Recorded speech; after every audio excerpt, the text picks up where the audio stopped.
thought it's an honor to stand here and say the first and watch that film. It's humbling.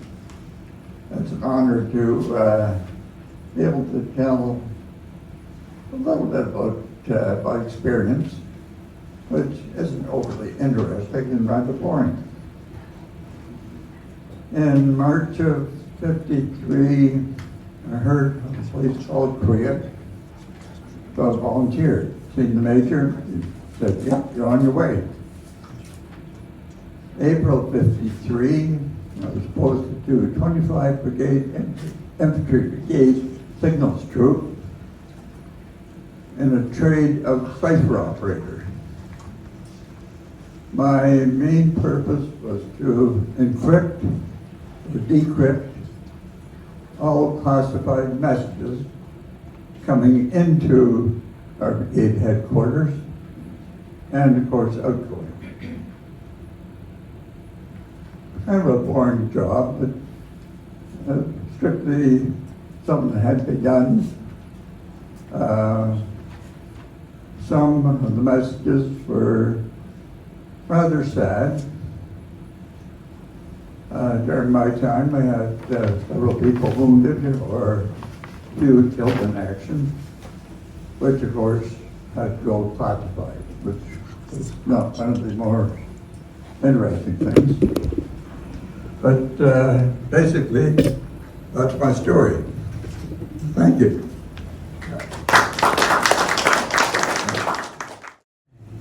I arrived around the same time as Chuck did, but I was with the CRCC signal troop with the artillery unit, and as a radio mechanic, I repaired the equipment for communications of the mobile units in the jeeps and the handheld units. As far as the duties, it was interesting times, of course. We went to practice bug outs because the purpose of the artillery, it was posted north of the Indian River. It was to attack any attacking the enemy at crossroads to prevent them from getting to the bridge, the Pinfield Bridge. Once they were on the bridge, the Seoul was only 30 kilometers away, 30 miles away. And you would move, you were expected to not retreat, but fall back to a defensive position beyond, on the south end of the bridge, in order to wait for the infantry, the artillery, and other units to cross the bridge. And then you would, of course, reassemble for engaging the enemy. Things were, I'll just give an interesting thing, I thought.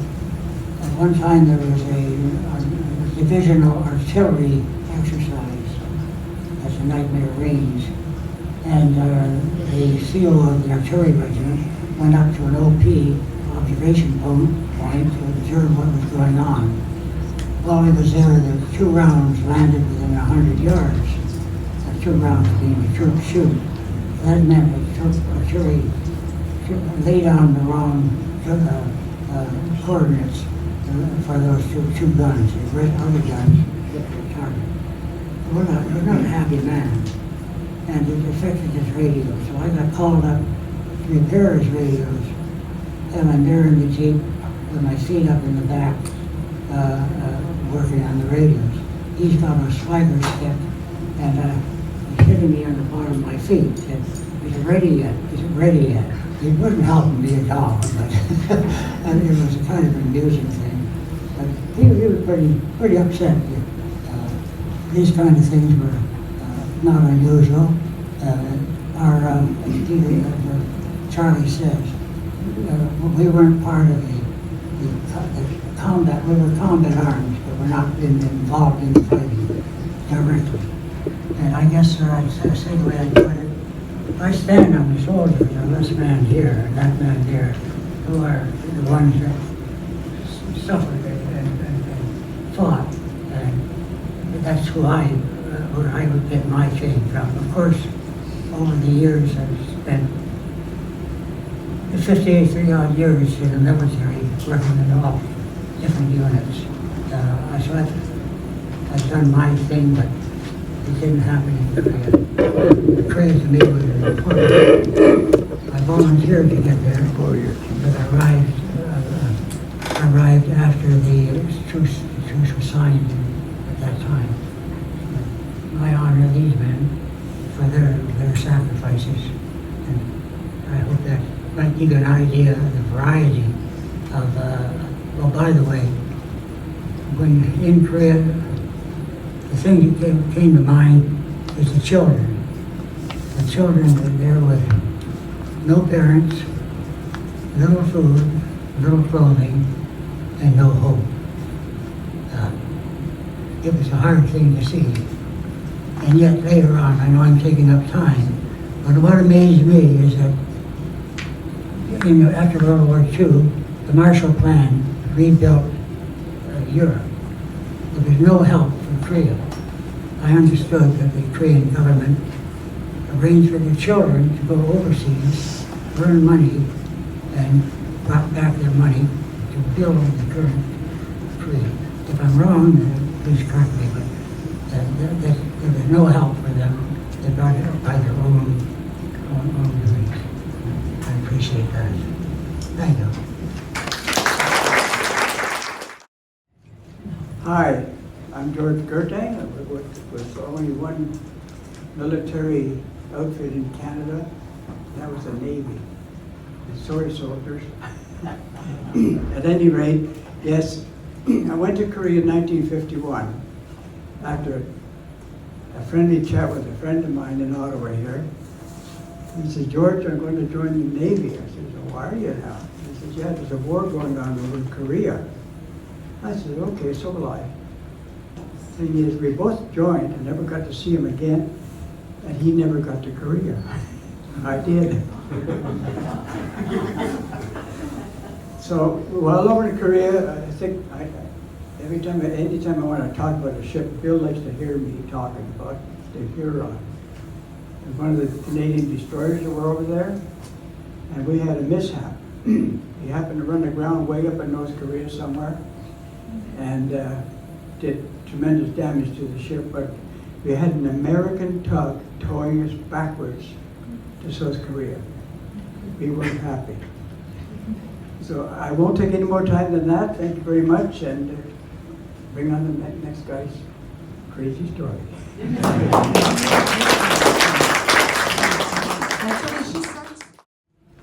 Good morning, everyone.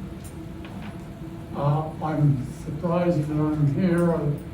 I don't know why, but I'm glad I'm here.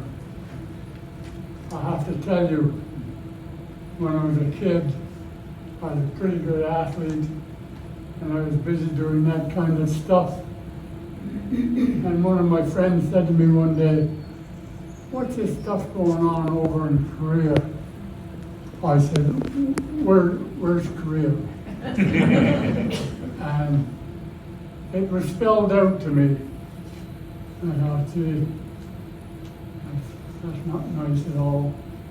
And I was a member of the Ottawa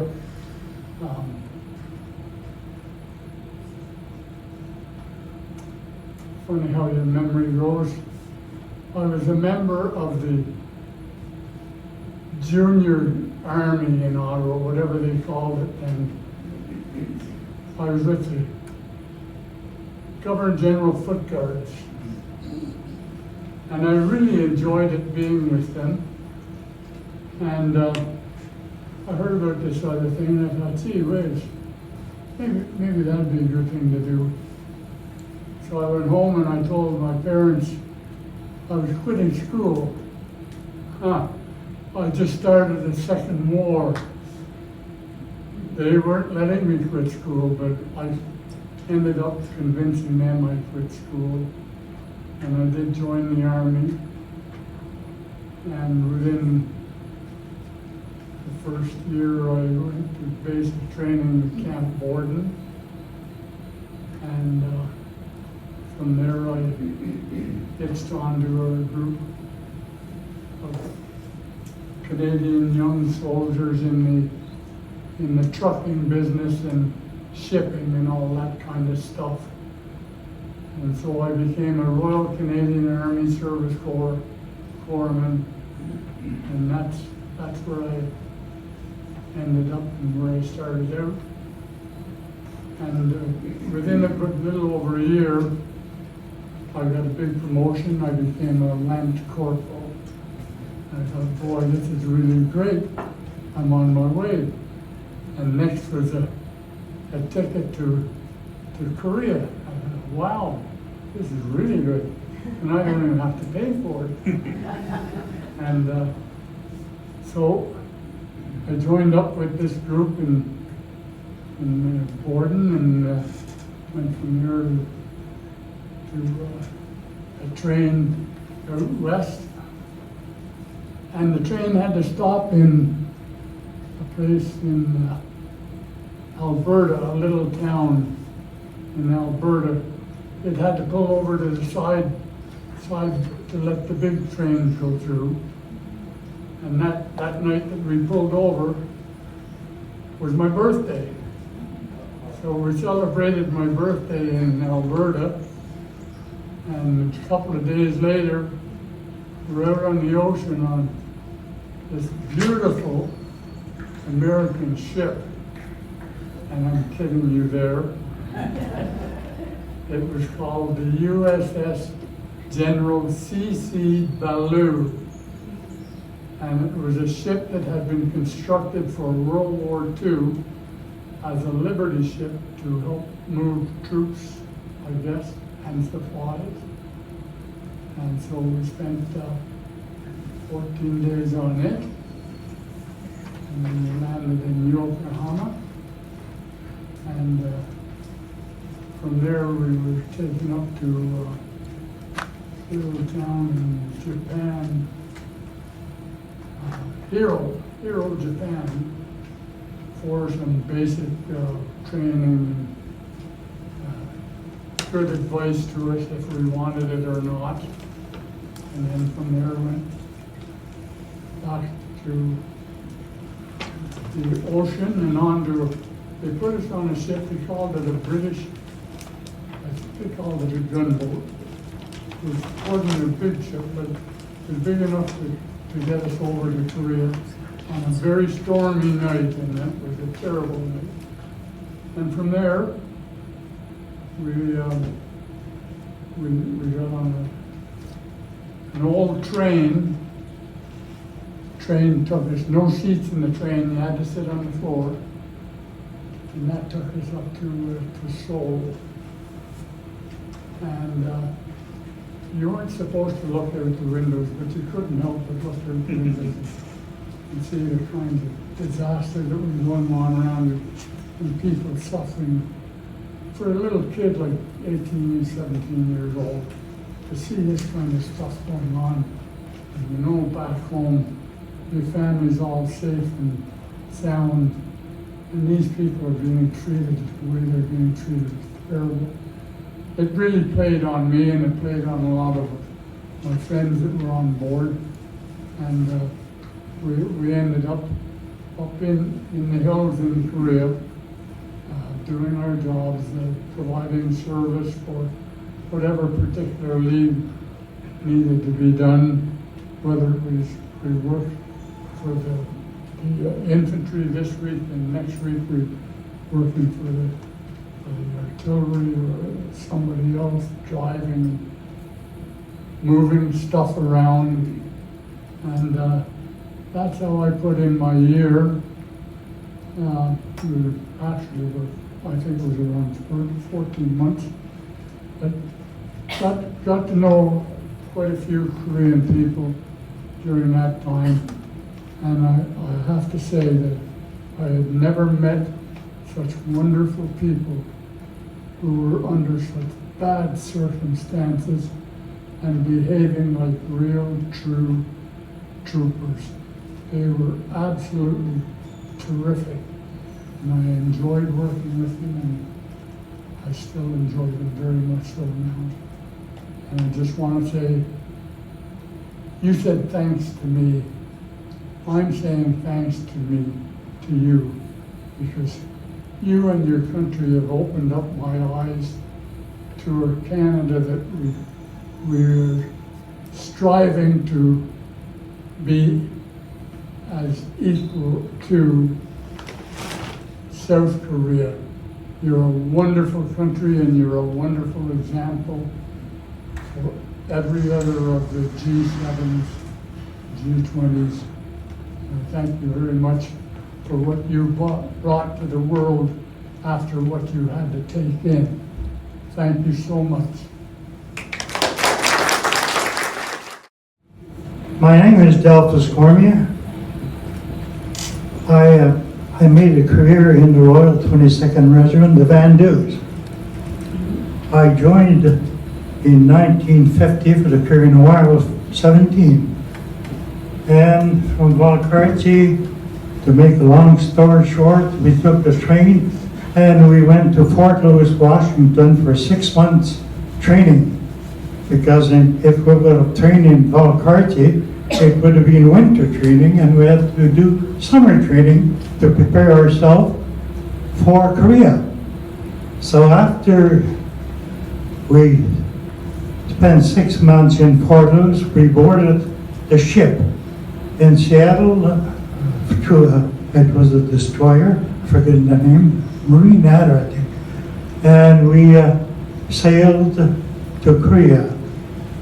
We embarked in Busan, and then we took the train to Seoul, where we stayed there for 1 week, and we reorganized ourselves, and from there we took the train, and we did about 8 hours on the train. We stopped somewhere, forget the name, and from then on we reorganized as this is a battalion, 2,000 people, and we organized and we swept ourselves. We swept the terrain and we walked for about 2 months. And then we established a defensive position, and this, from then on, it was a defensive position for years to come. To make a long story short, I came back 1 year after, because that was the tour of duty, on the 24th of March, 1952. During all this time, of course, we patrolled. We patrolled, and we laid barbed wire. I must have laid, personally, 1,000,000 miles of barbed wire.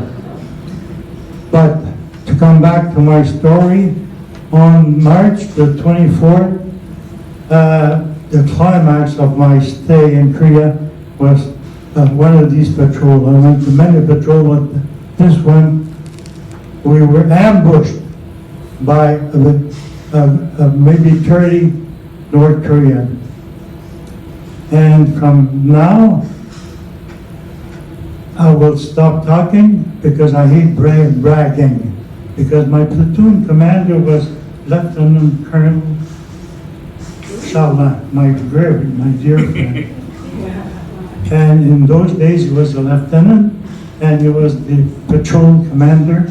And I will pass the words on to Mr. Charland, and he will tell you more about the patrol. Thank you very much.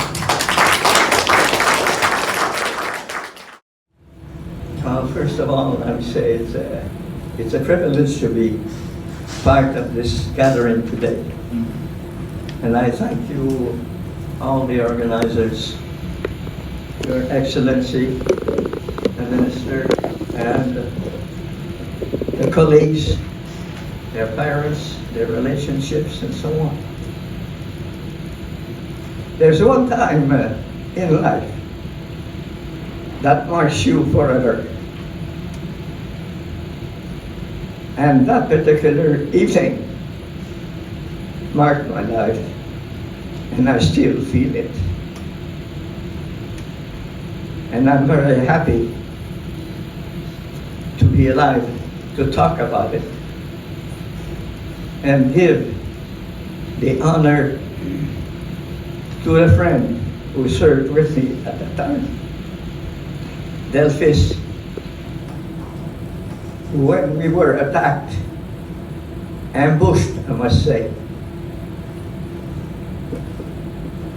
because of his nature, because of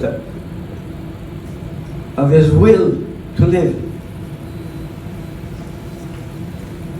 handled the fight by himself, which was the rear end of the patrol, which had been jumped on by the Chinese.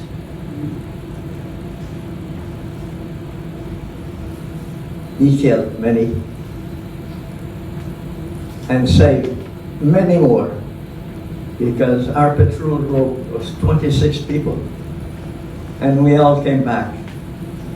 3 of them could not walk, but they could be carried, and they got back home safely. Since that time,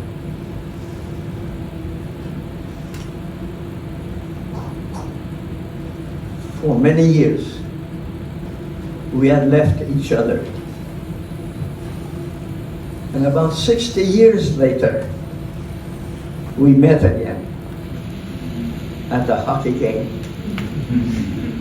commemorating the Im hockey commemorations in Ottawa here. And this is what renewed a deep relationship of respect and of mutual love, I must say. So on this note, there's always a hope. And thanks to those who did serve in Korea, there is still a hope. Thank you.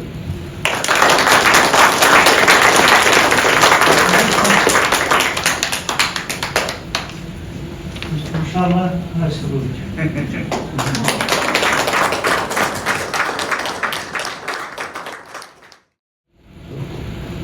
You left Hong Kong on August the 25th, 1950, on HMS Ceylon, accompanied by the Middlesex Battalion on HMS Unicorn, to form the 27th British Brigade. We arrived on Busan on August the 29th, the first British troops to land were the Argylls. You can see we were the infancy of the Commonwealth Division at that time. We could didn't know it. We left on the same day by train to Koyong-san.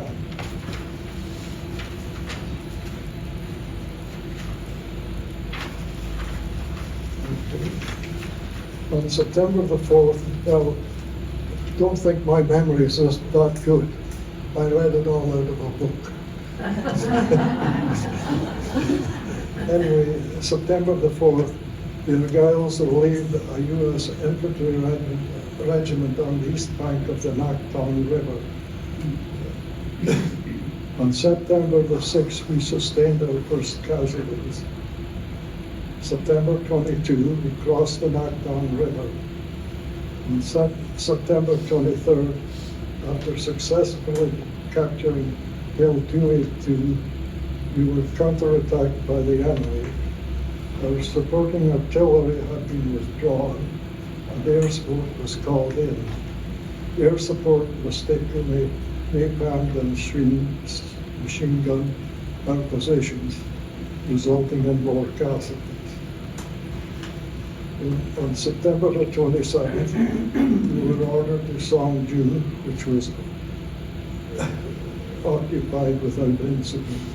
On September the 30th, an Australian battalion joined us, and we became the 27th Commonwealth Brigade.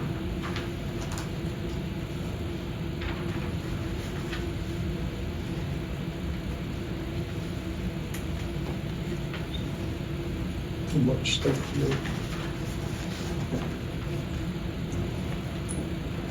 Can't tell affairs without a program. Okay. We were at Kamchon, and on our next move, we were flown to Frontier to Kimpo Airfield near Seoul. After a short stay, we were ordered to Quezon under orders of the 1st U.S. Cavalry Division for the advance north. October the 17th found the Argyles leading a column bound for Sarawak. A short distance from that town, we were fired on, taking part in a bayonet charge to clear the enemy position. We were surprised to see a photographer running alongside taking pictures.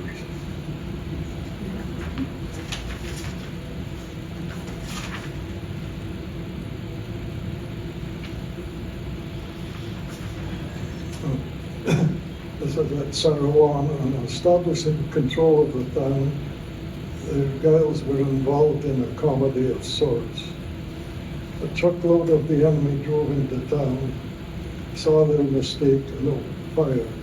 This ended when a grenade was tossed into the truck. The second one was the CO and his party were driving south to Iraqi, a defensive position, met a column of the enemy marching into town. They were fired upon but kept on driving for about 4 miles just to clear of the column, had to spend the night in the ditch. The enemy column marched into town, met the mortar platoon, seeing the stocking caps worn by the Argyles, acquired Rusky. All went well until an American was asked, and he replied, "Hell no." This resulted in hell let loose. The enemy fled north to be killed or captured by the Australians.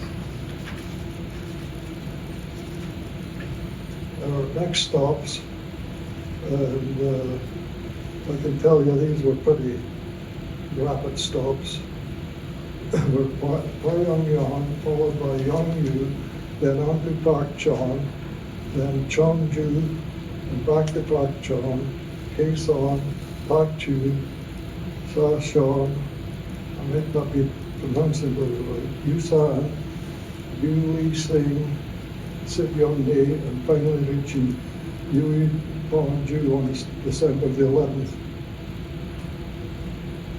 Then we went back to Seoul, then to Sohar, Yudong and Changwha. January 22nd, the 16th Field Regiment Royal New Zealand Artillery joined us, and on February the 4th we were joined by the Canadian 2nd PPCLI at Yeongju. If any of these things are wrong, it's not me.